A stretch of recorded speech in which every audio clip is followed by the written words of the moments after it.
Imagine a power so profound, so immense, that it can transform your life, your mind, and your world. A power that is not found in wealth, titles, or predetermined destinies, but in something so close, so intimate, that it resides on your very lips.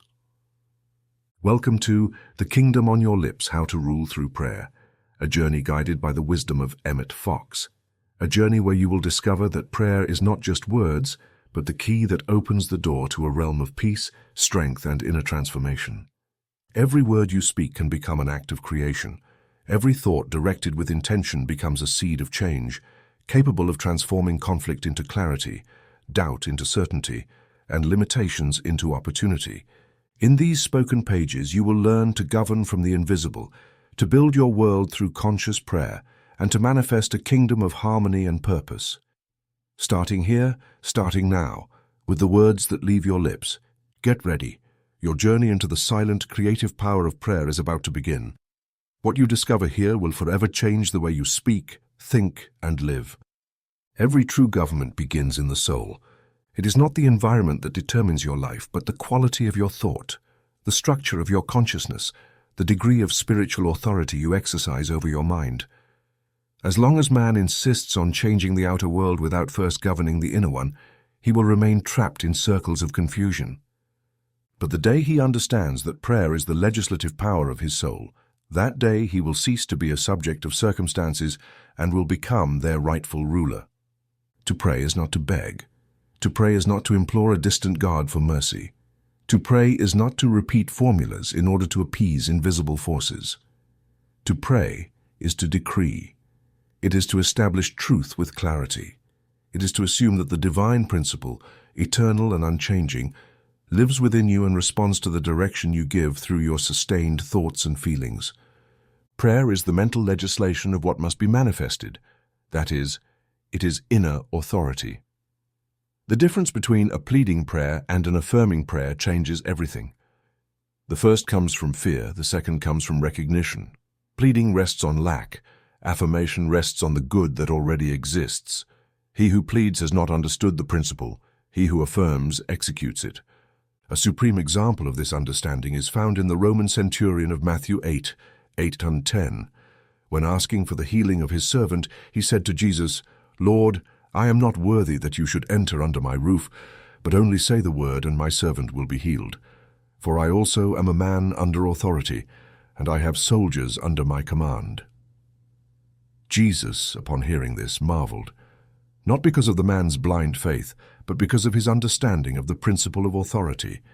He knew that a spiritual order, given with clarity and without interference, would produce the desired result. That is the essence of governing prayer. In the pages that follow, you will learn how to use this power. You will see that truth is not a doctrine. It is a principle that always acts the same. You will understand the role of thought, mental structure, mental equivalence, and above all, you will learn to pray as it should be done, with spiritual authority, with inner order, and with conscious mastery of the good. For your world will not change when you display it, but when you govern it from prayer. Governing from prayer. Based on the teachings of Emmet Fox, we have noticed that more than 80% of those who visit our channel are not subscribed. You can support this project by pressing the subscribe button and giving the video a like. Thank you for inspiring us to continue creating more and better content for you. Are you ready to transform your life? Chapter 1. The world is mental and prayer governs it. The very first thing you must understand with absolute clarity and without the slightest hesitation is this. The world you experience is mental. It is not material, not physical, not external in the common sense that people believe. The world you inhabit, with its joys and sorrows, triumphs and tragedies, is nothing more than the precise projection of your own state of consciousness. It is mental. It always has been. It always will be. This is the most important teaching a human being can ever receive, and it is the foundation of all true spiritual science. Everything else is built upon this point. This law of mentalism is the master key to existence. It is the ultimate explanation of why things happen as they do. It is the very ground upon which rests the possibility of changing your life through thought and prayer. For if the world were material, if things were truly what they appear to be, then spiritual change would be impossible. But since the world is mental, and external things are nothing but the reflection of internal thought, then to change the mind is to change the world. Notice, we are not speaking of philosophy nor proposing some attractive but useless idea. We are affirming a law as concrete as the law of gravity. When you understand that everything in your life is an effect, and that the cause lies in your mind, then you will begin to live as what you truly are, a child of God, with power, with purpose, and with direction. To keep this truth from floating as an abstract declaration, let us break it down with precision. We begin at the very beginning, the first verse of the first book of the Bible. In the beginning, God created the heavens and the earth. Genesis 1:1. This verse does not refer to the chronological beginning of time, as if it were describing the date when the universe started. No, in the beginning means in the creative beginning, which is the mind of God, pure spirit. Every creation begins in mind. Every birth first occurs as a mental conception. God, being spirit, does not create with hands or with tools. He creates by thought. That is why the Genesis account does not say God carved, sculpted, or manufactured. Instead it says, "And God said, 'Let there be light,' and there was light." Genesis 1:3. The entire universe is thus the result of a series of divine mental affirmations. This is not poetic metaphor, it is an exact description of the spiritual dynamics of creation. What God did was to issue a series of decrees. Those decrees, spoken from the beginning, produced form, matter, time, and space.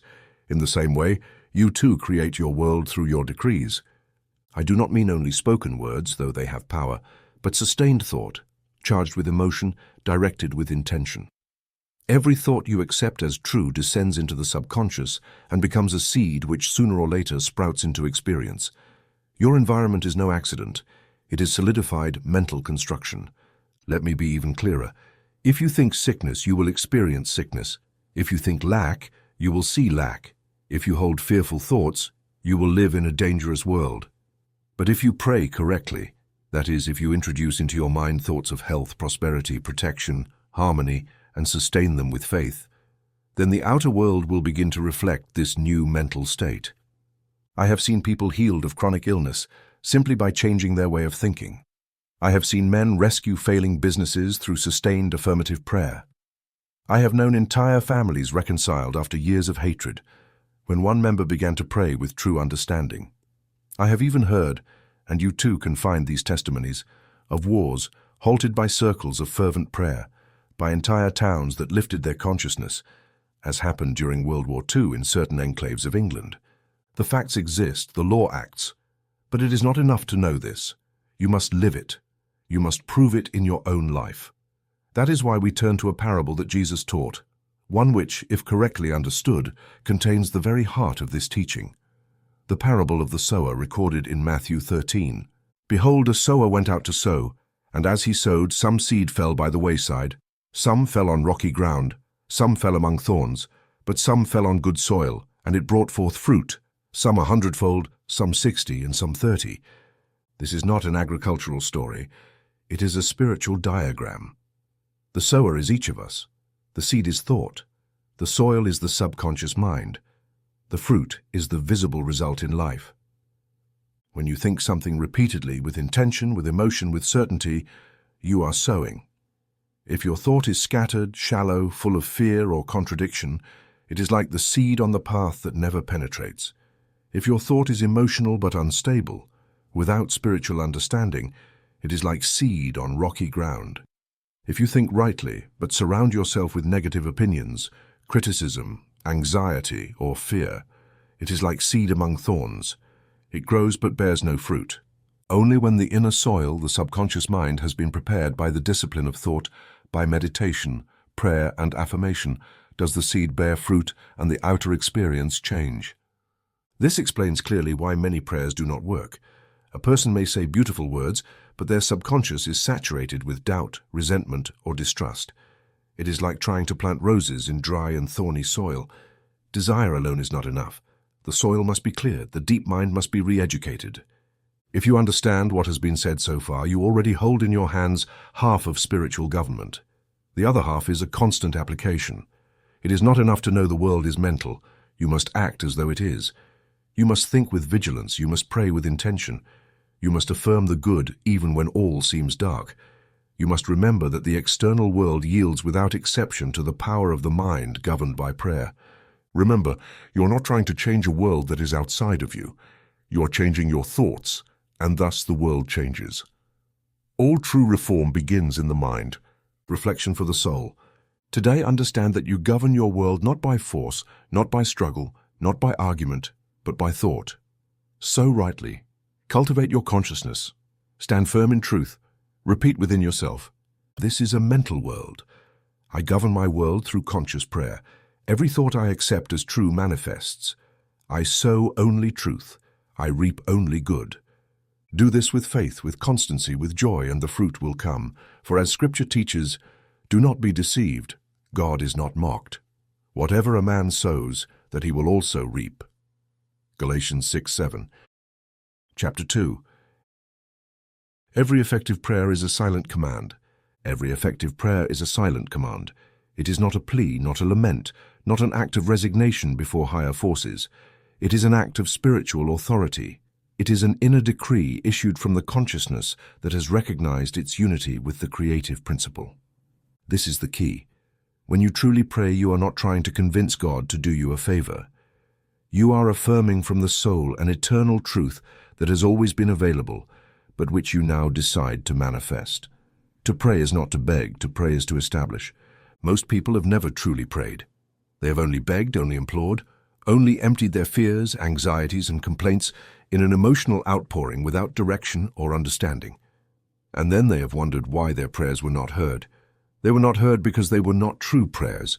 They were expressions of fear, not affirmations of spirit. A prayer is effective when it is born of understanding, when it comes from the certainty that God is good, that you are His child, and that what you affirm in harmony with truth carries creative power. Prayer does not change God. Prayer changes your consciousness, and when your consciousness changes, the outer world, which, as we have seen, is mental, aligns with this new inner state. When Jesus said, "Thy will be done," Matthew 6:10, He was not passively surrendering His life to uncertainty. He was affirming that the will of God is good, and that this good must and can manifest in this world when someone affirms it with faith. The will of God is not sickness, poverty, or suffering. The will of God is life, fullness, harmony. To say, "Thy will be done," is to affirm the active presence of good here and now in this very situation. That is true prayer.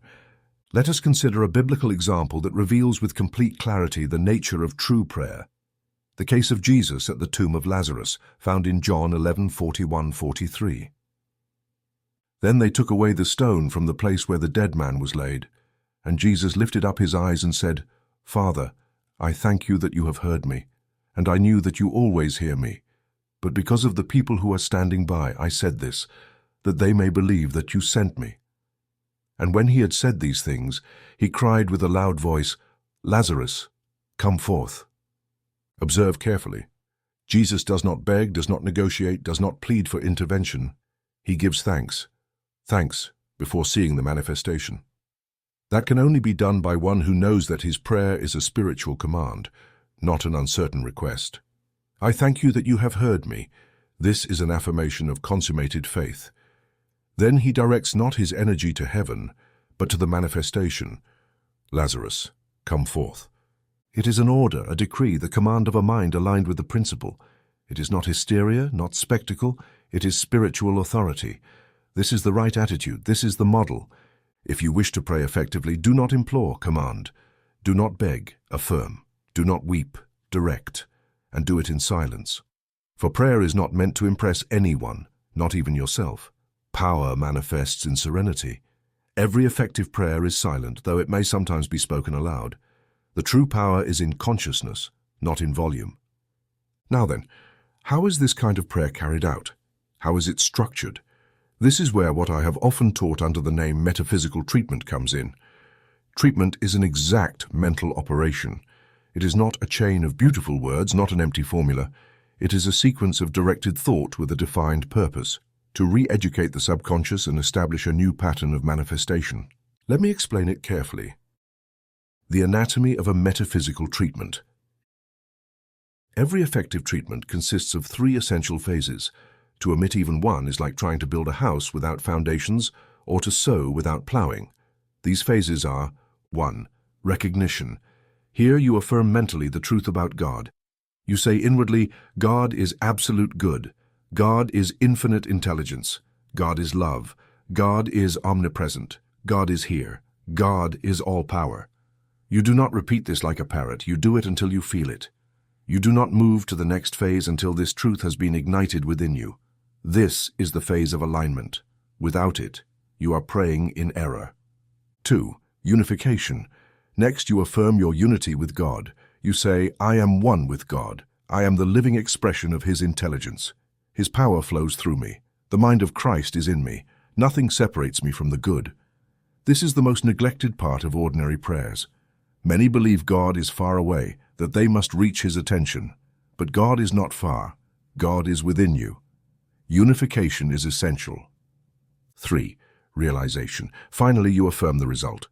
At this point, you are no longer trying to convince yourself. You already know. You say mentally or verbally as you feel, this situation is resolved. Harmony is manifest. Peace reigns here. The body is restored. Supply flows. The relationship is healed. All is well. You speak as one giving an order. You are not asking the universe for permission. You are decreeing from your position as a child of God. After the treatment, you keep silence. You do not speak of the problem. You do not mention it again. You do not go telling others to see what they think. You have prayed. You have sown. Now you must let the principle act. The seed germinates in secret. It is important to note this. Treatment is not magic. It is not manipulation. It is not about forcing things. It is not done to impose your will, but to align your consciousness with truth. That is why, if you carry out a treatment and do not see immediate results, do not assume it has failed. Ask yourself, was my faith genuine? Do I remain at peace? Am I expecting results with confidence or with anxiety? The treatment begins to work the moment it is issued, but every seed requires its time to mature. The key is to persist without tension. If you repeat the treatment, it is not because God did not hear you, but because your mind still needs to reinforce the idea. Effective prayer is not repetition, it is conviction. And when conviction becomes complete, manifestation is inevitable. Therefore, engrave this in your heart. Every effective prayer is a silent command. If you pray from the authority of the Christ within you, if you pray from the consciousness of unity with the principle, if you pray with certainty and not with fear, then the universe responds, not because you have changed God, but because you have aligned your mind with His will, which is pure good. To pray correctly is to govern, to take possession of your inner world, and from there to shape the outer world. As Scripture teaches, truly I say to you, whoever says to this mountain, be removed and be cast into the sea, and does not doubt in his heart, but believes that what he says will be done, he will have whatever he says. Mark 11:23. This is not hyperbole, it is a spiritual law. Reflection for the soul. Pause and ask yourself sincerely, am I praying or am I begging? Am I affirming or am I pleading? Am I acting as a child of the Most High or as a beggar of His goodness? Decide today to change the way you pray. Do not say, God, do this for me. Instead declare, God in me is the only presence and the only power. I decree the good. I affirm the truth. I am one with the will of God, and that will is fulfilled now. Do it with serenity. Do it in silence. Do it as one who governs, and the world will respond. Chapter 3. How the inner Christ governs through you. The most widespread error in spiritual understanding, and therefore the most harmful, consists in believing that Christ was merely a historical person, confined to a time and a physical body called Jesus. This confusion has caused centuries of idolatry, fear, superstition, and external dependence. As long as people continue to seek outside themselves what they already possess within, they will remain enslaved by error. Christ is not a distant figure who lived in Palestine 20 centuries ago. Christ is an eternal, unchanging principle, present here and now in every human being, waiting to be recognized, affirmed, and manifested. Jesus was the highest incarnation of this principle. He was the purest, clearest, most perfect manifestation of Christ. But he was not the only one, and he will not be. Christ was not born in Bethlehem, nor did he die on Calvary. Christ moves beyond time, for he exists prior to time. As John teaches, "In the beginning was the Word, and the Word was with God, and the Word was God." John 1:1. That word, that pure expression of spirit, is what we call Christ, and it is in you, not partially, not as a dormant spark, but as the totality of God's presence, waiting for your consciousness to recognize it, activate it, and allow it to govern. That is why Isaiah, centuries before Jesus' birth, could prophesy, "For unto us a child is born, unto us a son is given, and the government shall be upon his shoulders." Isaiah 9:6. This phrase does not refer to a chronological event, but to an inner process. Every time the soul recognizes Christ within itself, a spiritual child is born. That birth brings governance, for when Christ assumes the direction of your life, he does not govern by emotion, desire, or the world's opinion, but by truth. And truth never fails. This governance begins invisibly. It has no pomp, no spectacle. It produces no headlines, no agitated crowds, but it transforms. It transforms from the center. It changes the way you think, the way you speak, the way you make decisions. It changes your relationship with things, with people, with life itself. When Christ governs, internal conflicts cease because everything aligns under a single principle: good. You no longer choose according to fear, nor act by reaction. You see from above, speak from above, walk from above, because you know it is not you who acts, but Christ in you. So how is this governance activated? How does one transition from the human ego to the divine principle? The answer is through the conscious decision to think from truth. This is not mysticism, it is practice. Human will can choose either illusion or truth. It can think from the wounded personality or from the whole Christ. It can judge by appearances or by righteous judgment. To make decisions from truth means pausing before each situation and asking silently, "What does the Christ in me say about this?" Not "what do I want?" but "what is right according to the order of spirit?" This question transforms your consciousness. It introduces a new mental cause. From there, your thoughts, words, and actions become instruments of the kingdom. This governance is not abstract. It has tangible effects. Relationships harmonize, not through human effort, but through spiritual clarity. Work decisions are illuminated. Emotions are calmed. The body responds. Provision flows. Christ is not limited by reason. He operates according to spiritual law. When Christ governs, life organizes itself with superior precision. There is a parable that perfectly illustrates this process, the parable of the prodigal son, Luke 15:11-32. The story is familiar, but it is rarely understood as a map of the soul. A man has two sons. One asks for his inheritance, leaves and squanders it, ending in misery, wishing for food even the pigs do not receive. Then, the text says, he comes to himself, and here is the key moment. He decides to return home. The father receives him with open arms, restores him, gives him new clothes, a ring and shoes, and orders a feast. All of this is symbolic. You are that son. We all are. When we use our minds to think from ego, we stray from the kingdom. We waste our mental power on thoughts of fear, judgment, envy, or guilt. That is what it means to squander the inheritance. Life then becomes barren. But at some point, blessed be, we come to ourselves. We awaken. We realize we have been living apart from the principle and choose to return. That return is not geographical. It is mental. Returning to the Father is returning to right thought. It is remembering that we are one with the source. And when that happens, Christ within us, symbolized by the Father in the parable, does not punish us. He restores us, returns governance to us. The robe is new consciousness. The ring is spiritual power. The shoes are mastery of the path. The feast is the inner joy that arises when the mind aligns with God. This process occurs every time you pause and choose to think from Christ. Every time you choose truth over appearance, forgiveness over resentment, faith over doubt, you are returning home, and governance is established.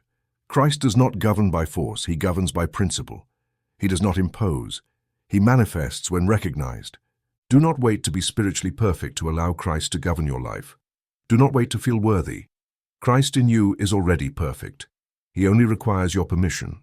He only waits for you to make way. The human mind, conditioned, limited, fearful, will always seek reasons to maintain control. But if you desire true peace, true success, true freedom, you must relinquish control and surrender it to Christ. This does not mean renouncing your will. It means using your will to choose the principle. Prayer becomes the means by which you relinquish error and affirm truth. You no longer pray for things. You pray to allow Christ's governance. You no longer react with judgment. You respond with understanding. You no longer decide impulsively. You act from inspiration. Reflection for the soul. Pause now and affirm deep within yourself, the Christ in me is the only ruler of my mind, my emotions, my life. I am not separate from God. I am the living expression of the principle. Every decision I make, I surrender to the Christ in me. He governs with wisdom, love, and power, and I obey his way. Make this affirmation your daily practice. Repeat it in silence. Christ, govern in me. Do not say it with fear. Say it with authority. Say it as one who has come to himself. And you will experience, not in a single day but in every moment, that the kingdom of heaven is already within you, and that all governance truly rests upon his shoulders. Chapter 4. Decree and remain still, the art of result. Of all the qualities that lead to spiritual mastery, there is one that the soul must cultivate with care if it desires true results: inner stillness. This is not physical inactivity or mental passivity, but a state of consciousness in which agitation gives way to certainty, where the mind ceases to move and the spirit speaks. This is the stillness that knows, affirms, and waits with authority. This is the secret contained in Psalm 46. 10. Be still and know that I am God. This command is not advice for emotional calm, it is an exact spiritual formula. It contains 3 precise instructions. Stop the movement of the mind. Penetrate the consciousness of unity with the principle. Recognize the presence of God as an active reality within you and in your situation. Whenever a person performs this operation, decreeing, silencing, and knowing, they are exercising divine authority in its highest form. And when this operation is carried out with understanding and faith, the result is inevitable. Many people pray and then ruin their prayer with useless words, anxiety, doubt, or nervous repetition. They have not understood that the spiritual decree is a sealed command which, once issued with conviction, does not need repetition but must be sustained in silence. The farmer who sows does not dig up the seed constantly to check its growth. He trusts the law. The seed acts invisibly. The soil does its work. Time fulfills its function. Likewise, prayer sows your decree, and then you remain still. This stillness is not passivity. It is governance.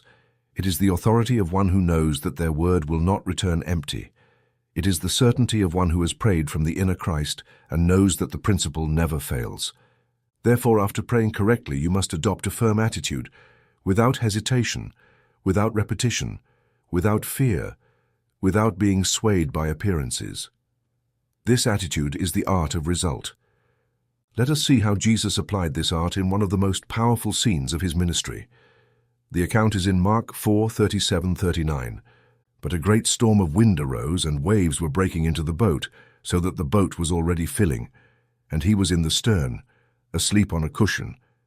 And they woke him and said to him, Teacher, do you not care that we are perishing? And he awoke and rebuked the wind and said to the sea, Peace, be still. And the wind ceased, and there was a great calm. This account is more than a story of a miracle. It is a living lesson on the power of decree and the value of subsequent silence. Jesus sleeps, not because he ignores the danger, but because he does not concede to it. He does not fear, he does not become agitated. When awakened, he does not panic or pray publicly. He issues a command, Peace, be still. This phrase is a decree, not a plea, not an emotional reaction. It is the assertion of power over appearance, followed by silence. There is no justification, no explanation, no discussion, only calm. This is the teaching. Issue the correct decree in spirit and then remain immobile. That mental stillness, that cessation of doubt, that suspension of human reasoning, that pause in the desire to control, is the fertile ground where the answer blossoms. This brings us to a vital practice, governing silence. It is a spiritual discipline that involves ceasing all unnecessary mental activity after a treatment. It means deciding not to speak of the problem, not to review the difficulty, not to allow images contrary to your decree. It means conserving your energy, closing the doors of the senses, and resting in presence. Governing silence is not avoidance, it is mastery. It is knowing that the essential has already been spoken, and now it is up to the principle to manifest. This silence is as powerful as the decree itself, sometimes even more because the decree sets the direction, but the silence allows it to be fulfilled without interference. If you speak of the problem, you recreate it. If you doubt, you reactivate it. If you seek human confirmation, you weaken your power. But if you remain silent, firm within, not swayed by appearances, God acts, and acts with precision. Let me share some real-life examples I have personally witnessed, where decree united with governing silence produced results the world would call miracles. A businessman in a financial crisis locked himself in his office, issued a single treatment affirming God's abundance as his immediate provision, and then remained completely silent. He spoke to no one, consulted no banks, sought no help. He said, "I have decreed. My mind has acted from Christ. Now I will remain silent." Within 48 hours, an unexpected transaction provided the necessary funds to resolve his situation. A woman whose daughter had gone missing during the war prayed once with total faith. God is with her. Divine love protects her. Truth guides her. She then remained inwardly immobile. She did not panic, did not search desperately. She simply kept her peace. 10 days later, her daughter returned safely from a bombed region. She later recounted being guided by an invisible force that avoided danger, trusted strangers who turned out to be allies and returned through the only safe route. Firm decree. Subsequent silence. A young man unjustly imprisoned applied this teaching in his cell. He did not plead. He did not despair. He affirmed, "God is my justice. Christ sets me free. No power stands against truth." Then he remained silent for days. He did not argue, defend himself, or curse. Within a week, forgotten evidence was found by his lawyer, and he was released. Human justice responded to spiritual decree united with silence. We could fill pages with similar testimonies, but it is unnecessary. What matters now is that you understand that silence is not inaction, it is authority in its purest form. The world taught you to speak, explain, justify, and repeat, but truth teaches you to decree and remain still. Reflection for the soul. After praying, remain silent. Speak not of the problem, do not mention it again. You have decreed. The principle acts in the secret of your soul. I have spoken from the Christ within me. The word has been sown. I remain immobile. Good manifests. Nothing disturbs my peace. Silence is my power. Practice this silence daily.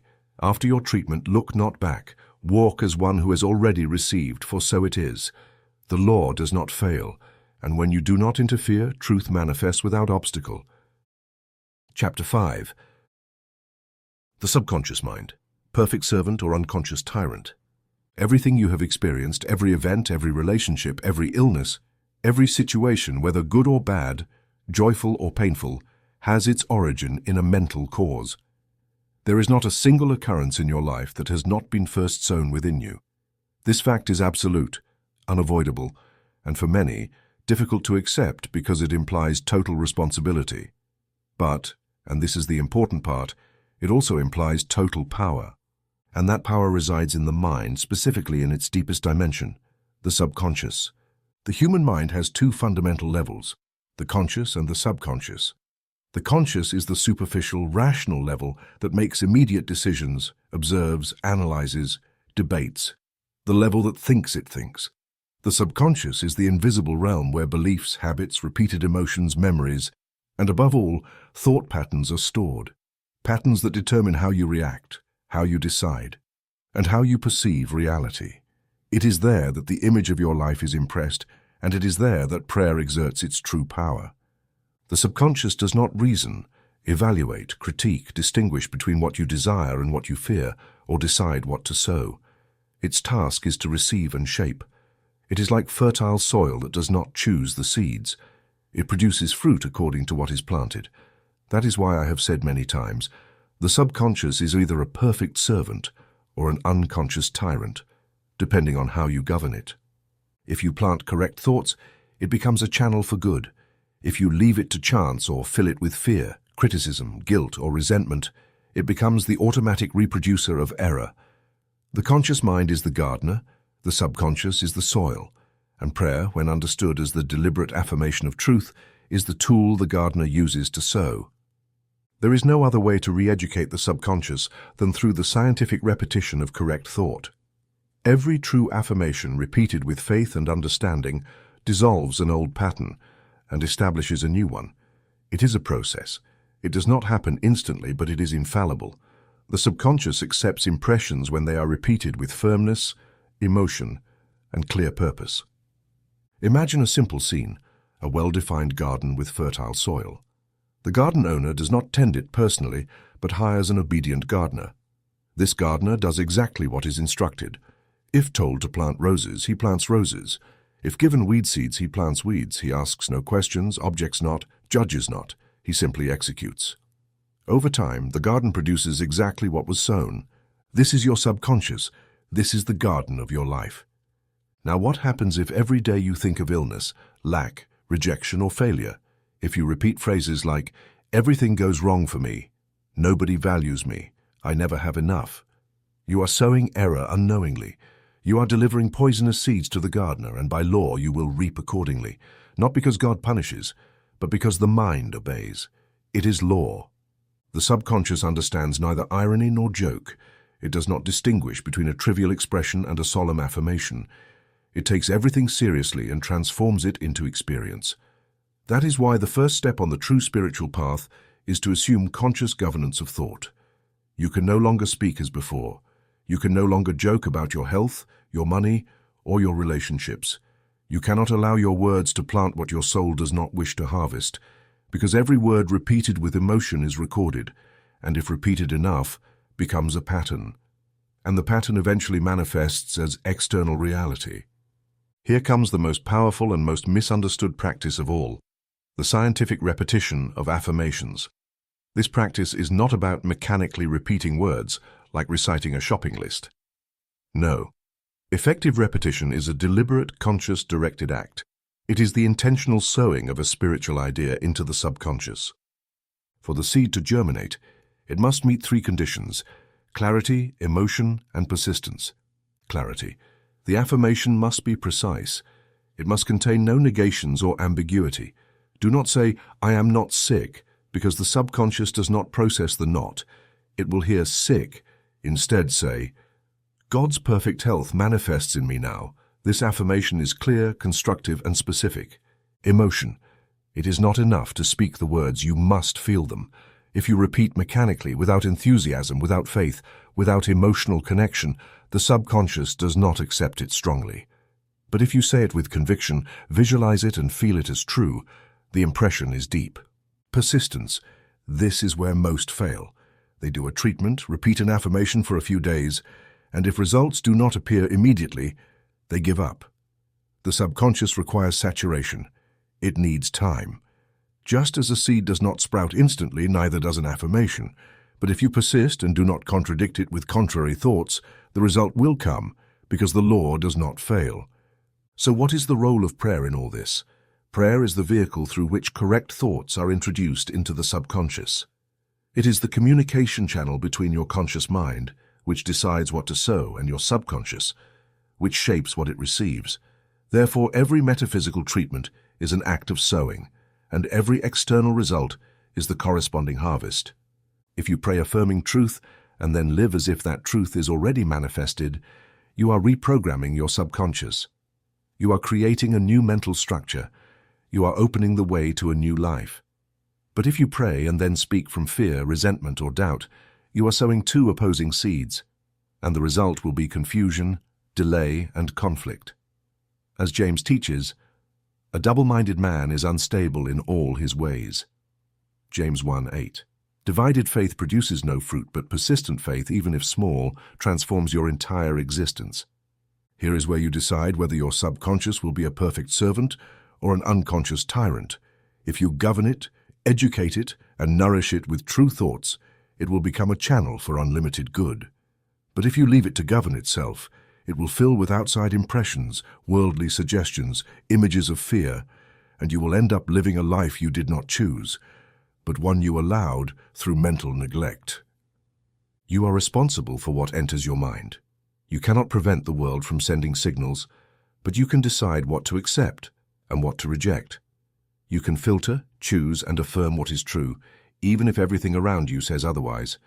And if you do this with faith, the subconscious will obey. Reflection for the soul. Choose today to be the conscious gardener of your mind. Observe every word you speak, every idea you repeat, every emotion you harbor. Repeat inwardly, "My subconscious mind is my servant. I educate it with truth." Every affirmation of good I repeat is impressed within me and manifests with order and power. Nothing external has power over me. I decree truth, and my subconscious fulfills it faithfully. Make this affirmation your daily practice. Reprogram your life from within, because the world only changes when you change the seed, and the seed is in thought. Chapter 6. Governing circumstances. Prayer as causal power. One of the most deeply rooted illusions in the human mind is the belief that things happen to us. This phrase, so common and seemingly innocent, is actually a spiritual poison because it declares, even if unconsciously, that we are victims, that there is something out there, a force, fate, or chance, determining our lives without our consent. It is a denial of the law. It is the forgetting that God is principle, and that principle manifests only through the mind. Nothing happens to you. Everything that occurs in your experience is the manifestation of prior mental causes. Every visible circumstance is an effect, and if it is an effect, it must have a cause. That cause resides in the mind, not the mind of God, which thinks only in terms of good, but in your own mind, which, depending on how it aligns or misaligns with truth, produces either harmony or disorder. This is the foundation of all practical metaphysics. The life you see is the mirror of the thoughts you sustain. Now, most of the thoughts that produce circumstances are not conscious. People do not say, "Today I will think of scarcity to create debt." Yet they do it, unconsciously. They do it when they repeat negative phrases, cultivate fear, believe in evil, or surrender to doubt. All these thoughts, though they seem small, are seeds, and every seed will bear fruit sooner or later. That is why the external world is nothing more than the field sown by the mind. At this point, the question becomes inevitable, and you must ask it with courage. What mental causes have you sown lately? What have you repeated mentally about your health, your family, your work, your inner life? Have you affirmed good? Have you trusted in truth even when appearances seem to contradict it? Or have you passively accepted the discourse of fear, failure, and discouragement? Your current life at this very moment is the result of those sowings. But the good news is that you can sow again. You can always begin a new sowing. You can always exercise your causal power through true prayer. And here, prayer reveals itself as the highest tool you possess. For properly understood, prayer is not begging for help from below. It is establishing cause from above. Prayer is not reaction. It is creation. It is not a request. It is proclamation. It is not defense, it is dominion. When you pray, you introduce a new cause into the field of your mind. That cause, if aligned with the Christ within, is more powerful than any previous cause because it acts from a higher plane. Prayer is therefore the act by which the soul introduces into its subconscious a new law, a new structure, a new pattern of thought, which, by the law of correspondence, must manifest. Prayer does not modify the past, it transcends it and establishes the future from a higher vibration. To illustrate this causal power, let us return to an extraordinary biblical story, Joseph in Egypt. His account, contained in Genesis chapters 37 to 50, should not be read as a mere historical narrative, but as a symbolic map of the soul learning to govern circumstances through fidelity to principle. Joseph is Jacob's favorite son, symbolizing a mind illuminated by truth. His brothers envy him, sell him, and consider him dead. He is thrown into a pit, the deep subconscious, then sold as a slave, a seeming loss of freedom, and later unjustly imprisoned. Each stage represents adverse situations that, at first glance, appear to come from outside. But Joseph keeps his consciousness aligned. He never curses, never rebels, never abandons his inner vision. Then the ascent begins. His interpretation of dreams, symbol of mastery over the unconscious, leads him before Pharaoh, and there, in an unexpected turn, he becomes governor of Egypt. Not for vengeance, not for ambition, but through his faithfulness to spirit. Joseph did not create negative circumstances, but through his mental attitude and silent faith, he caused the transmutation of those circumstances. He did not control the external, but he governed his consciousness, and that consciousness transformed the world around him. This story teaches a law. You cannot control events that others cause, but you can govern your response, and that response creates a new cause. Joseph is exalted because he remains in constant inner prayer. His prayer is not merely verbal, it is an attitude, a state of fidelity to truth. That fidelity establishes a higher cause that reorganizes his entire outer life. In the same way, you may find yourself in the midst of difficulty, injustice, or loss. But if you mentally affirm, I do not accept this appearance as final. I affirm good. I now establish the spiritual cause that dissolves this effect. Then you are praying as a ruler. You are taking possession of your world. You are exercising dominion. The world may tell you that you have no control, that you are a victim of circumstance, time, the body, history. But you know this is not true. You know your life is your mind projected, and that you can pray, and in praying, change the seed, and by changing the seed, change the harvest. And by changing the harvest, change the entire story. This is the teaching every child of God must remember. You are not here to adapt to circumstances, but to create them. Not to accept the inheritance of the past, but to establish a new spiritual order. Not to suffer the effects of fear, but to decree truth. And prayer is your tool. There is no other. It is the one Jesus used, the prophets used, Joseph in his prison used, and it is the one you can use right now. So again, the question, what mental causes are you sowing today? Because your tomorrow depends on it. If you pray from fear, urgency, or doubt that prayer has no causal power, it is only reaction. But if you pray from understanding, from the Christ, from the certainty that good already is, then you introduce into your mind a seed of dominion, and that seed will inevitably bear fruit, because the law never sleeps. Reflection for the soul. Affirm now with full awareness, I am not a victim of circumstances. I am a mental cause. The prayer I issue from my Christ within has creative power. I now sow thoughts of good, peace, and abundance. I govern my world from silence and truth. Nothing external has authority over me. I am a spiritual cause, and my life manifests divine order. Repeat this affirmation every morning. Sow with faith, pray as one who governs, and you will see that things do not happen to you. Things respond to your consciousness. Chapter 7. From the storm to calm, the secret of inner mastery.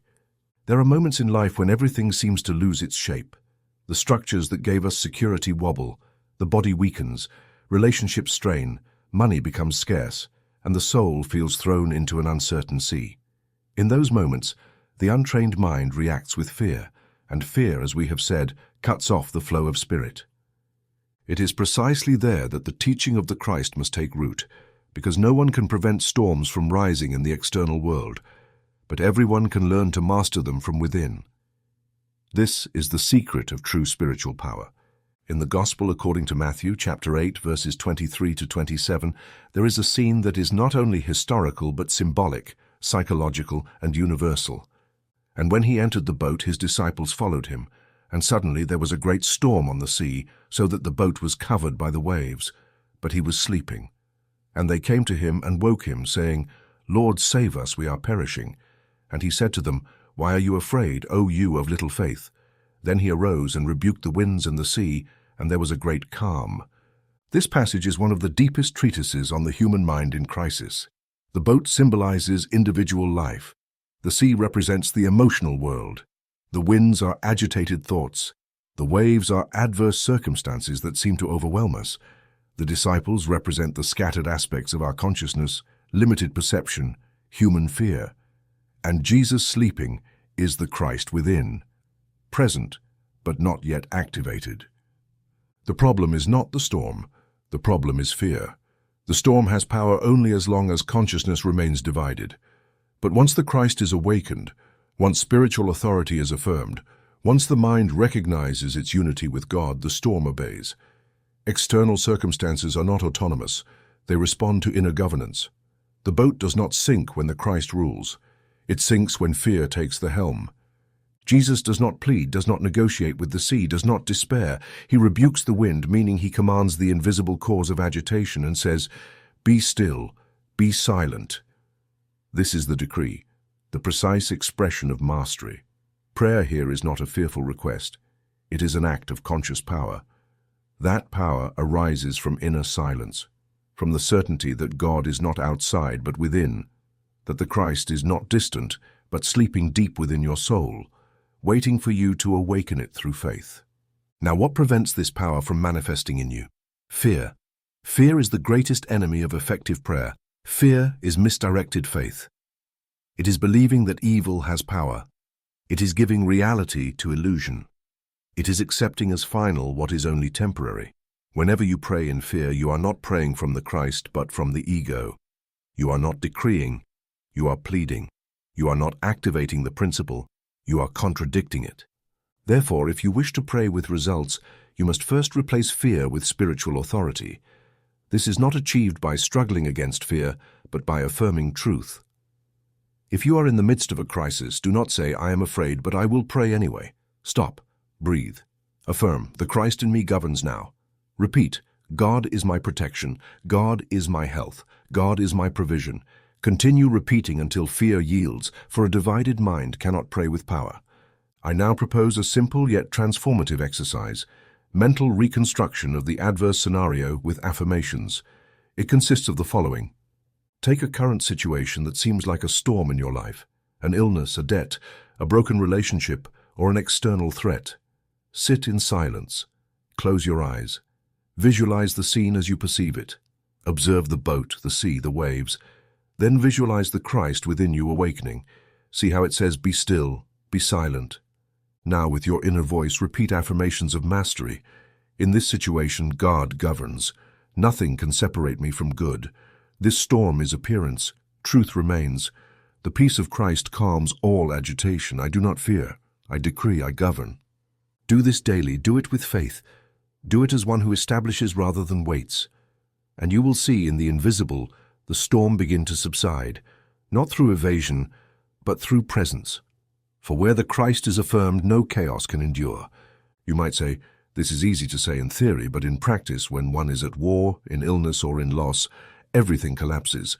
I tell you, precisely there is where you must apply this teaching. There are living testimonies of people who, amid extreme conditions, have achieved perfect peace through prayer. I remember a woman who lost her son in battle. All around her was mourning and despair, yet she, instead of sinking, entered into prayer. She did not seek explanations, did not let herself be swept away by grief. She sat each morning affirming, "God does not lose children. Divine love sustains my soul. My son lives in presence." Weeks later, a higher peace descended upon her. It was not resignation. It was comprehension. It was not human comfort. It was spiritual certainty, or the terminally ill patient who, upon receiving the diagnosis, ceased to struggle, not to surrender, but to govern. He began praying, affirming life, not from the body, but from principle. He repeated, "The life of God flows in me. I am health, not by condition, but by nature." His body, no longer infused with fear, began to respond. Not merely the medicine, but the reprogrammed mind, the activated Christ. Or the prisoner unjustly accused who sought neither vengeance nor defense, turning inward instead. He said, "Truth liberates me. God is my judge." He prayed each day, not to leave the prison, but to leave the mental error. Months later, he was freed by unexpected means. The forgotten case, evidence discovered, the sentence annulled. Miracle? No. Spiritual law in action. All this occurs not because the storms cease magically, but because the mind stops fearing them, because the soul awakens to the Christ, because consciousness takes the helm, because prayer becomes governance and governance becomes peace. Reflection for the soul. Affirm now with full decision, "Though the waves rise, I remain in the Christ. I do not fear. I decree. The Christ in me calms every storm. In this situation, there is peace. In this body, there is life." In this relationship there is forgiveness. At this moment God governs.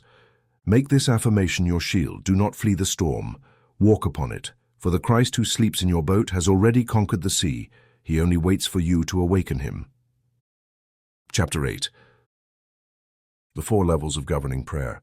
To govern through prayer is not an emotional act, nor a momentary burst of faith, nor a hope disguised as piety.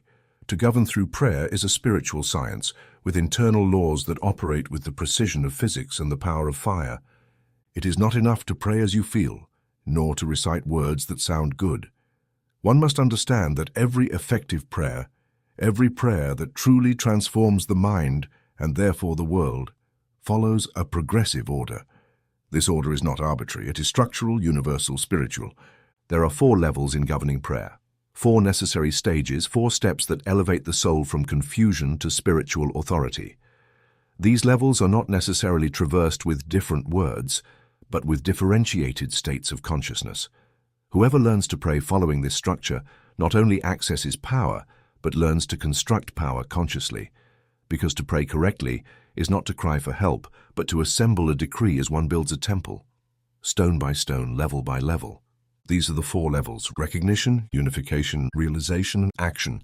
Level 1, recognition. Every effective prayer begins with a single act of consciousness, recognition. Recognize that God exists, not as theory, not as tradition, not as inheritance, but as present, active reality. This level consists of establishing with a clear mind and a steady heart that God is the only cause, the only power, the only presence, the only intelligence. There is no other authority, no other principle, no other origin. At this stage, the problem is not mentioned. Nothing is attempted to be resolved. The body, the debt, the conflict are not named, because the soul, when beginning the treatment, must rise above appearance. And this can only be done by recognizing that God already is, that good is already present, that truth already governs. This recognition is not a spiritual courtesy. It is the foundation of everything. For if there are still 2 powers in your mind, good and evil, your prayer will be weak. But if you affirm with conviction that only good is real, governance begins. Affirm, for example, God is infinite good, God is absolute love, God is perfect intelligence, God is here, God is now. Level 2, unification. Once the presence of God is recognized, the mind must take the next step, unify with it. Here occurs the most powerful inner turn, moving from contemplating God as something external to beginning to feel God as what you are. This is true Christian prayer, I and the Father are one, John 10:30. This phase consists of proclaiming with full consciousness that the presence recognized in the first level is not distant, but within you. It is your essence, your center, your true identity. This unification is not achieved through emotional exaltation or an act of will, but by internal recognition of your divine origin. Here you are not a servant speaking to your Lord. You are the Son recognizing himself in the Father. It is the Christ within you that prays, not the human ego. Affirm, for example, that life of God is my life now, that mind of God is the mind with which I think, that love of God is the one that acts in me. I am not separate. I am not outside. I am an expression of truth. This level unifies, erases separation, establishes the channel. Authority is born here. Level 3, realization. If the previous 2 levels have been fulfilled correctly, the mind is no longer divided, separate, or fearful. Then it can realize. This is the point where the decree is issued. Here, you affirm clearly what you wish to see manifested, not as desire, not as a request, but as a fulfilled spiritual fact. This is the most active moment of governing prayer. Here, the exact image to be materialized is introduced into the subconscious. But take care. One does not decree from need. One decrees from truth already recognized and assumed. Health is affirmed, not because it is desired, but because it already exists. Peace is affirmed not because it is longed for, but because it is the nature of being. One does not say, I hope this changes. One says, this has already changed on the spiritual plane, and therefore manifests now. Examples. The peace of God reigns now in this situation. Divine intelligence guides this decision and has already acted. The abundance of God flows without limits. In this case, divine order is established in my body right now. This is the creative act. Here prayer becomes cause. Here the seed is sown. Level 4, action. The final level is not physical, though it may manifest physically. It is the attitude after prayer. Once you have recognized, unified, and decreed, comes the final act, to act as one who has already received. This does not necessarily involve material action, but adopting a mental posture coherent with what you have affirmed. You do not speak of the problem again. Do not plant doubt. Do not seek signs. Do not review the how. You simply live from certainty. You walk as one who has already received. You make decisions in peace. You avoid double-mindedness. You remain in governing silence. This level is proof that your prayer was true. If you leave your treatment and speak again of the problem, you have not prayed. You have only spoken. This level sustains and manifests the decree. These 4 levels can be applied in minutes or hours. It is not a matter of time, but of consciousness. A 5-minute treatment that includes these 4 levels clearly can have more power than hours of unstructured recitation. What matters is understanding the progression: presence, union, decree, action. This is the architecture of effective prayer. Consider the parable of the Good Shepherd in John 10. I am the Good Shepherd. The Good Shepherd lays down his life for the sheep. My sheep hear my voice, and I know them, and they follow me. John 10, 1-27. The Good Shepherd is the Christ within, guiding prayer at each phase. The sheep are thoughts, emotions, and scattered ideas that must be governed. The voice is the decree. The life the shepherd gives is the act of affirmation that transforms the mind. Following is the coherent action after prayer. This parable, rightly understood, shows how the soul must shepherd its inner world.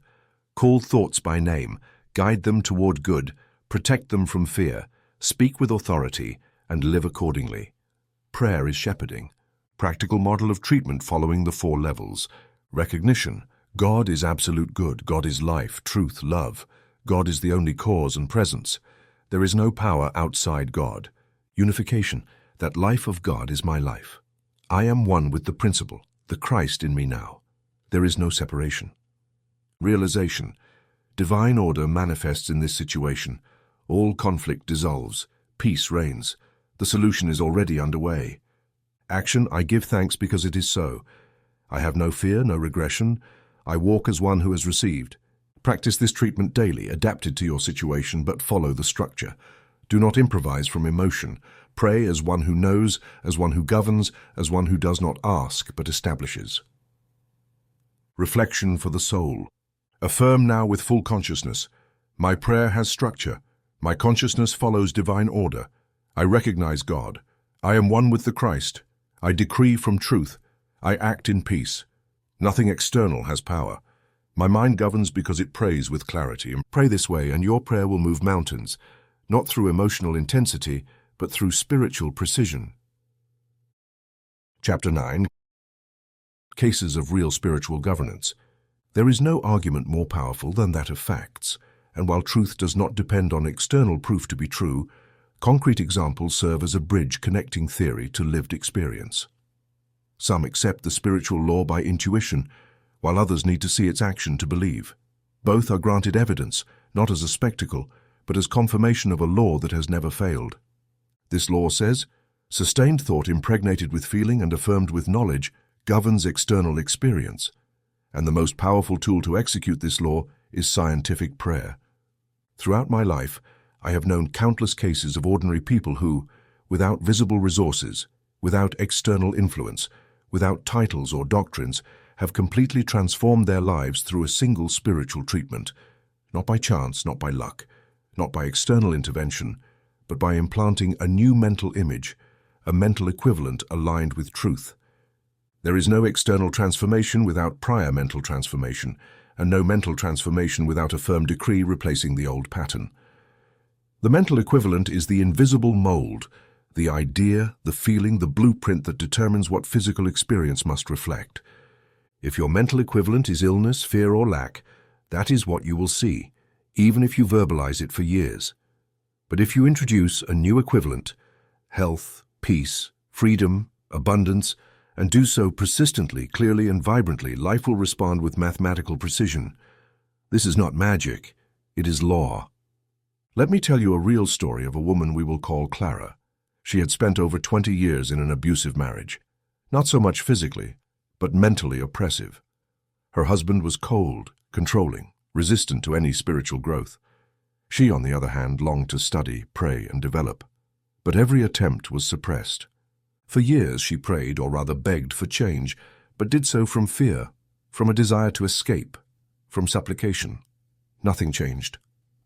One day, she attended one of our meetings in New York and heard a simple but radical teaching: do not pray from what you fear, pray from what you choose to manifest. That night she returned home and made no more petitions. She sat in silence and for the first time built a mental equivalent of freedom. She did not imagine the form that freedom would take. She did not plan how the situation would resolve. She simply visualized herself walking through the city with steady steps, living alone, reading, writing, serving, laughing. She affirmed, "God created me free. Freedom is in me. I am an expression of full life. My soul expands, truth manifests." She performed this treatment every day, without speaking of the problem, without fighting, without asking, simply decreeing. 2 months later, her husband was transferred to another city by his company. She calmly told him she would not accompany him. Surprised by her firmness, he did not argue.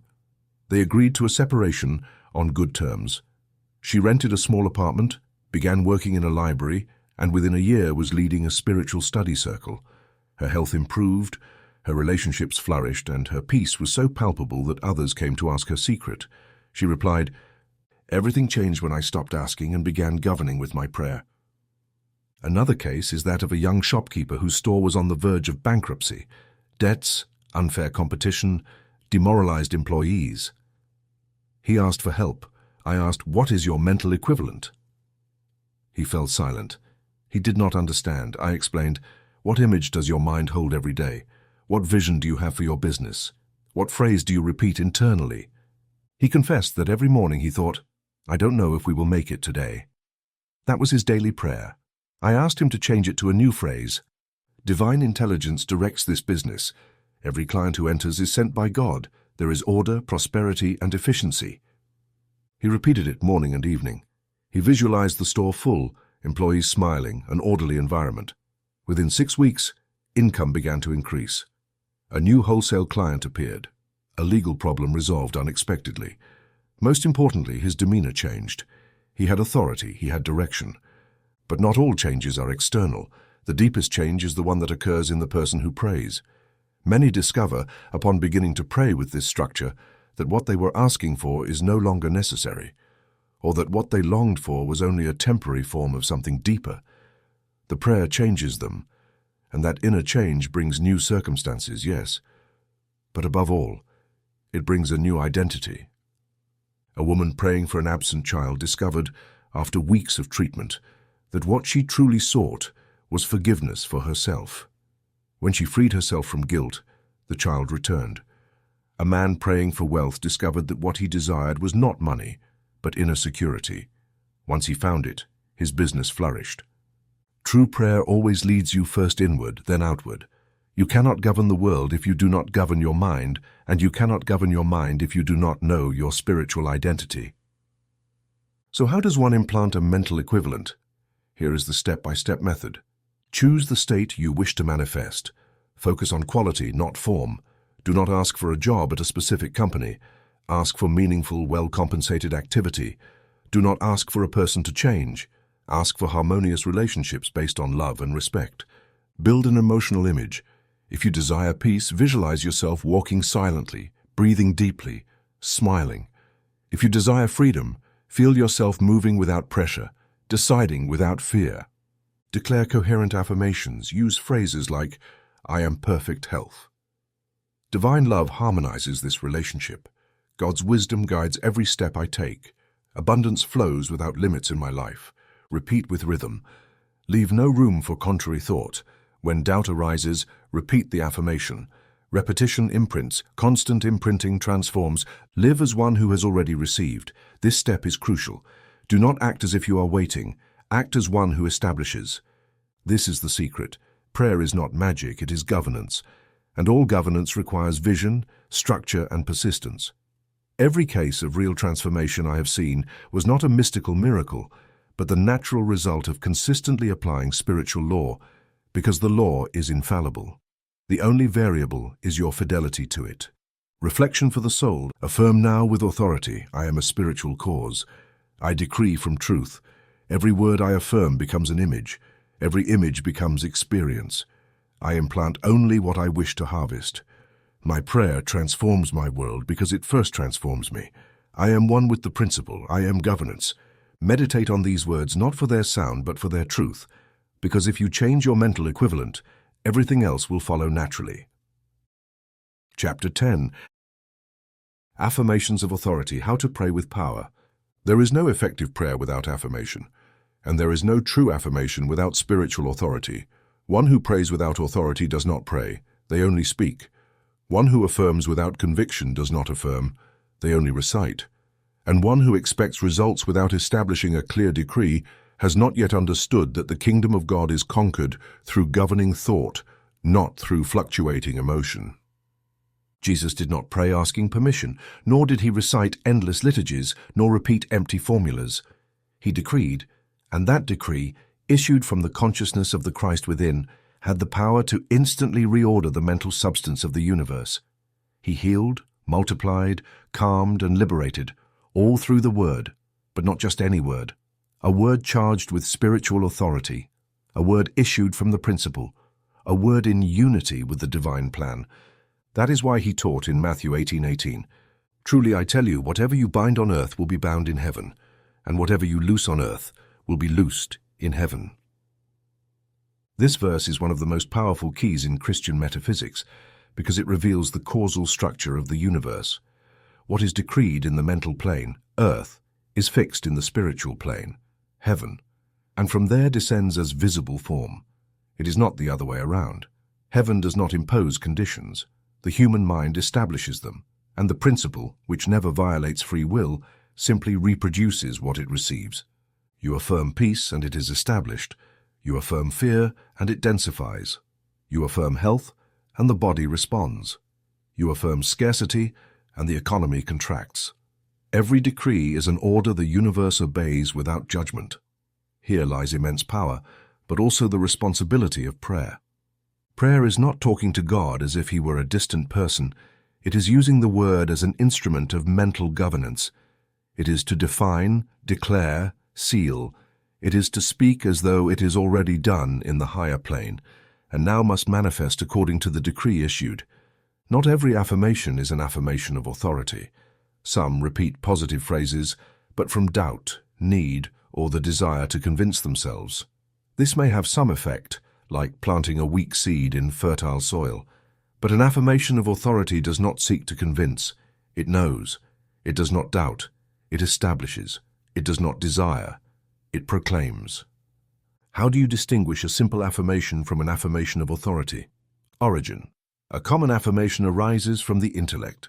An affirmation of authority comes from the Christ within, in union with the principle. Tone. A common affirmation sounds like desire. An affirmation of authority sounds like a decree. Energy.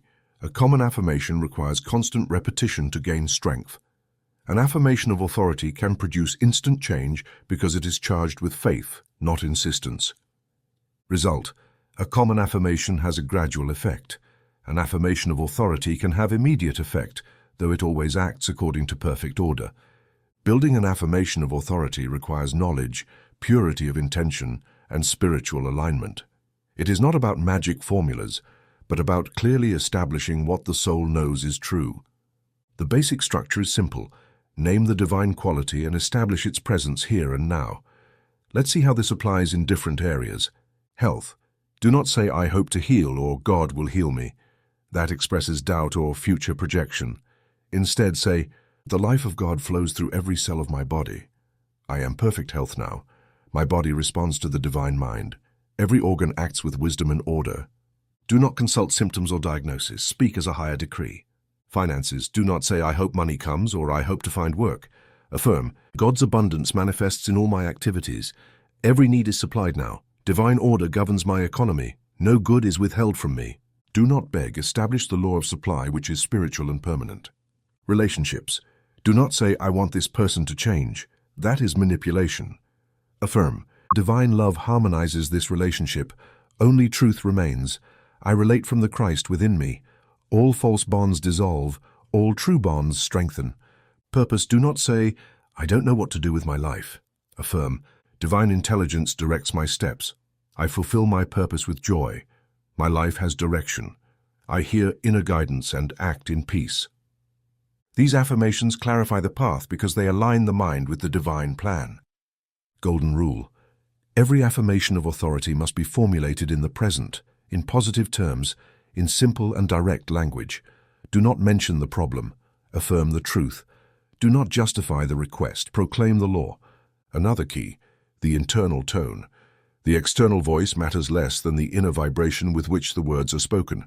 Many repeat a powerful phrase mechanically without results because internally they doubt. But one who affirms with even a minimum of true faith even once can see instant change. The universe does not respond to the number of words, but to the level of consciousness with which they are issued. Consider this scene. Jesus approaches Lazarus's tomb, and instead of crying or begging, he raises his voice and says, "Lazarus, come forth." John 11:43. This is a perfect example of an affirmation of authority. No doubt, no emotion, only established truth. And the result was immediate. So also must you pray, not sentimentally, not desperately, but with the clarity of Christ. Your word, when born of spirit, creates. Reflection for the soul. Affirm now with full awareness. My word has power. I decree with spiritual authority. I do not wait for good. I establish it. I do not doubt. I affirm. My prayer is clear, direct, faithful to the principle. What I bind on earth is bound in heaven. What I affirm in my mind manifests in my world. Make this affirmation your habit. Remember, one affirmation spoken from the authority of the soul is worth 1,000 fearful prayers. Chapter 11. Obstacles to governing prayer. It is not enough to know the law. It is not enough to have prayed correctly once. For governing prayer to consistently produce results, it must be pure, firm, constant, and coherent. The law of God is perfect and always responds. But if prayer does not bear fruit, the failure is not in the principle, it is in the procedure, in the consciousness of the one who prays. Generally, there are one or more obstacles that neutralize the decree and disperse the creative energy of thought. There are 5 common causes of failure in prayer. Subtle but powerful errors that every student of truth must recognize, dismantle, and replace. These 5 obstacles are not divine punishments or tests of destiny, but mental interferences that cut the spiritual current. They are errors that can be corrected with knowledge, practice, and sincerity. 1. Begging instead of affirming. This is the most frequent and profound error. Most people have been trained to pray as beggars, not as children of God. They kneel thinking that God might listen, that they are unworthy, that they must earn divine favor. This mental attitude turns prayer into an act of subordination rather than humility. And there, the law is suspended, because the law only responds to recognition of the good, not emphasis on the negative. Jesus never begged. He never prayed from inferiority. He always affirmed, always decreed, always spoke from certainty. If you pray with fear, guilt, or doubt, you are not praying from the Christ, but from the ego. And this kind of prayer, however well-intentioned, has no causal power. How to overcome it? Before praying, remember who you are. Remember your unity with God. Remember that to pray is not to convince an external being, but to activate an internal law. Change your tone. Stop begging, begin to decree. 2. Doubting the power. This obstacle appears as subtle thought. What if it doesn't work? What if I am not doing the treatment correctly? What if this is too great to resolve? Each of these thoughts sabotages the process because doubt is the opposite of faith. Doubt cuts the current. Doubt plants a second mental image that contradicts the original decree, and the principle cannot manifest 2 opposing things at once. If you affirm health but doubt your ability to receive it, you are planting 2 seeds in the same soil. Only one will grow, and it will be the dominant one. Doubt is not a lack of intelligence. It is lack of mental training, the inheritance of centuries of fear, ignorance, and superstition. How to overcome it?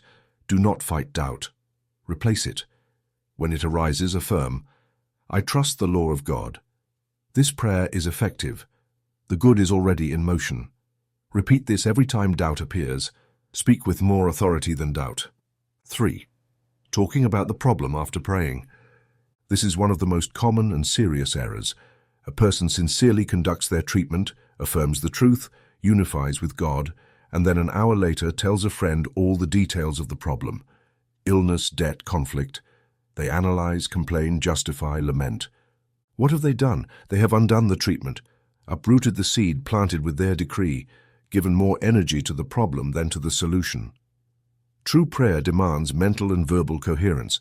Once you affirm the truth, do not speak of the problem. Do not explain it, justify it, or defend it. Do not name it. Do not strengthen it with attention, because what you think and speak after praying determines whether your prayer was a real cause or only a symbolic act. How to overcome it? Make a pact with yourself after praying. Do not speak of the problem. If you must speak, speak of the truth. If you must express, express confidence. Do not betray your decree with opposing words. Your mouth must echo your prayer. 4. Impatience. This obstacle is subtle because it often disguises itself as positive expectation. But in reality, impatience is a form of doubt. It is the thought, because it has not yet manifested, the prayer must be flawed. This anxiety weakens the process because it focuses on time rather than truth. The soul that knows waits in peace. Manifestation may take a day or a year, but if the decree has been clear and sustained, the law will fulfill its function. The kingdom of God does not work by clocks, it works by vibration. When your mind's vibration is fully aligned with the desired result, the form will appear. Never before, never after. How to overcome it? Each time you feel impatience, return to the decree. Do not watch the clock. Do not measure time. Affirm, divine order acts now. Everything manifests in perfect timing. I am at peace. Repeat until peace replaces anxiety. 5. Incongruence between thought and emotion. This obstacle is deeper. It occurs when the mind affirms something, but the heart does not feel it as true. When you say, I am health, but internally feel fear, or affirm, abundance flows, but emotionally remain tense, worried, uneasy. This incongruence generates a confused mental signal, and the law responds with equally confused or contradictory results. The principle does not hear only your words, it hears your full vibration. How to overcome it? Work on coherence. Before affirming, enter silence. Breathe. Center your attention in the heart. Feel the truth of what you are about to say. Do not speak what you cannot feel. If you cannot feel it yet, use bridge affirmations. Each day my faith grows. I am learning to trust. Truth makes its way in me.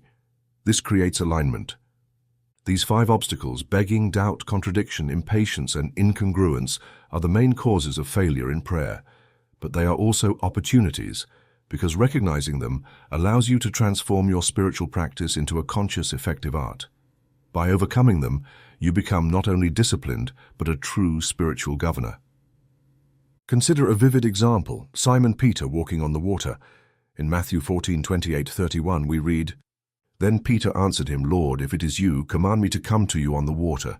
He said, Come. So Peter got out of the boat and walked on the water toward Jesus. But when he saw the wind, he was afraid, and beginning to sink, cried out, Lord, save me. Immediately Jesus reached out his hand and caught him, saying, You of little faith, why did you doubt? Here is everything we have discussed. Peter affirms with faith, Let me go to you. That is prayer. Jesus responds with a decree, Come. Peter begins walking on water. The prayer is effective. But then he diverts his attention, looks at the wind, is impressed by circumstances. Fear arises, and instantly he begins to sink. Not for lack of power, but due to mental distraction. This passage is not just a story, it is a lesson. Whenever you affirm and then watch the wind, symptoms, problems, rumors, or time, you sink, not because prayer failed, but because your faith was interrupted. The secret is not to have faith for a moment, but to maintain it without deviation. Reflection for the soul. Affirm with full awareness. I pray with power. Nothing interrupts my decree. I do not beg. I affirm. I do not doubt. I trust. I do not speak of the problem. I hold the truth. I am not impatient. I rest in God. I am coherent. My prayer is light, order, and authority. I walk on the waters because the Christ within me does not sink. Pray this way, and no storm, no wind, no appearance can divert you from the path of truth. Chapter 12. Governing your world. Integral application of prayer. A truth not lived is a truth denied. A spiritual law not applied is sterile knowledge. A divine power not exercised is a talent hidden underground. Therefore, the ultimate purpose of governing prayer is not to obtain a specific thing, not to fix a situation, not to achieve an external change, but to fully assume the governance of your world from the consciousness of Christ within you. It is not enough to pray for fragments. It is not enough to decree only in urgency. Whoever understands the law must now live prayer as a permanent state of consciousness. Governing your world means that everything in your experience, every word you speak, every relationship you hold, every decision you make, every resource you use, becomes a conscious expression of your union with God. There are no separate compartments, no spiritual time and worldly time. There is one life, one mind, one law. And that law says, as within, so without. As your prayer is, so is your world. How to make your day an act of continuous prayer. Prayer is not confined to a moment, a fixed hour, or a corner of the house. True prayer is a way of being in the world.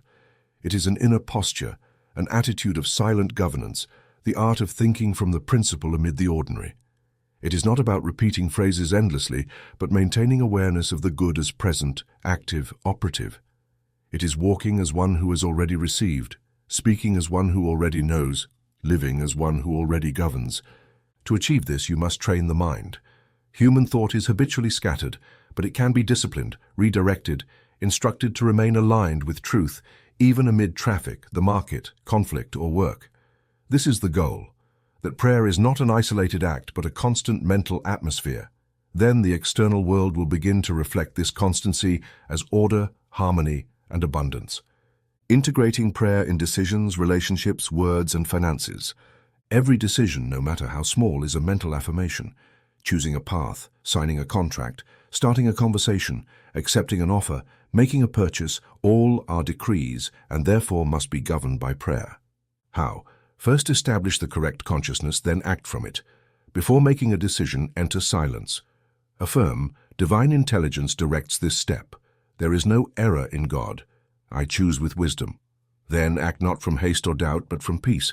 Before speaking, remember that your words are seeds. Affirm, only truth is expressed through me. My mouth builds. Before initiating a difficult conversation, affirm, divine love harmonizes this encounter. I see Christ in the other. Before using money, affirm, this resource comes from God and returns multiplied. Abundance flows in perfect order. This integration is not spiritual rigidity, it is conscious freedom. It is the art of maintaining presence in everything. It is walking in the kingdom here and now.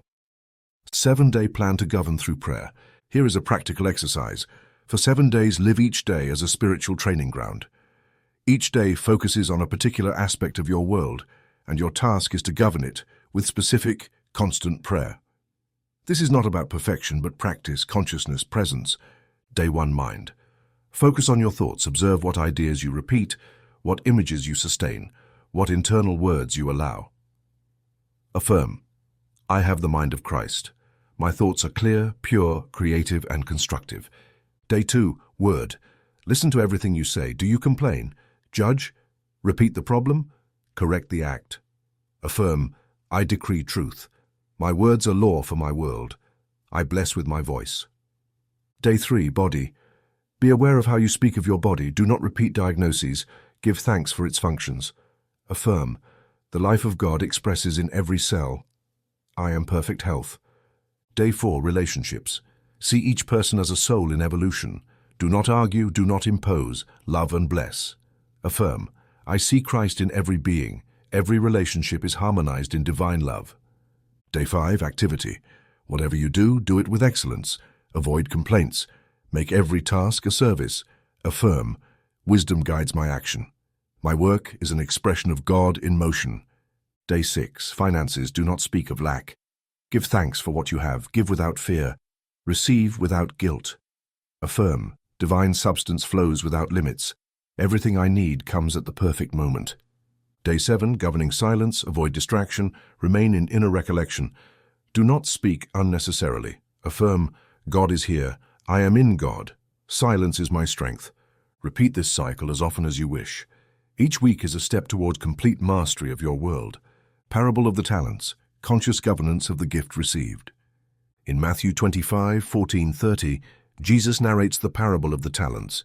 A master gives his servants 5, 2, and 1 talent, respectively, and departs.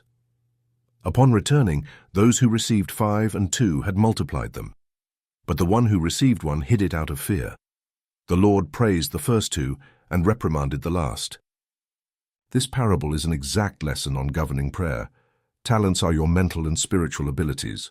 Every correct thought, every powerful affirmation, every treatment done with faith is a talent, and you must use it, exercise it, multiply it. Not hide it under fear, doubt, or passivity, for whoever does not govern what they have cannot receive more. And whoever exercises spiritual authority over the small will be placed over the great. Governing your world is managing your talents consciously. It is praying with power, decreeing with precision, acting with coherence. It is taking your place in the kingdom as a child of God, not as a fearful servant. Conclusion. The kingdom of God is here if you govern with Christ consciousness. The kingdom of God is not a distant place. It is not a future promise. It is not hope after death. It is a state of consciousness here and now.